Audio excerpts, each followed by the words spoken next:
Aceh Timur, Haji Hasbalah bin Haji Muhammad Taib Esa, didampingi pejabat terkait meninjau pelaksanaan ujian nasional berbasis komputer UNBK di SMP Negeri 1 Idiraya dan meninjau pelaksanaan ujian nasional kertas pensil UNPK di SMP Negeri 1 Pedawa Senin pagi 23 April 2018.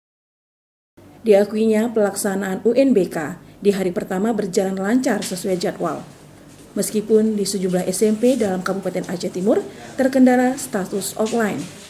Namun kondisi tersebut terjadi secara menyeluruh di Aceh dan di beberapa daerah lain di Indonesia. Tapi setelah ditunggu beberapa saat, status offline kembali berubah menjadi online, sehingga siswa dapat melaksanakan UNBK kembali.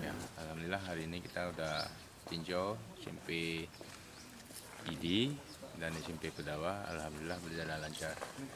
Nah, tadi yang ujian nasional berbasis komputer, memang dari tadi pagi ada sedikit blank internet mungkin, tapi alhamdulillah sekarang udah berjalan lancar. Di akhir peninjauannya, Bupati Aceh Timur berharap UNBK dan UNPK dapat berlangsung tanpa ada hambatan apapun dan semoga berjalan sukses sehingga mampu meningkatkan nilai lulus tahun ini dibandingkan tahun lalu.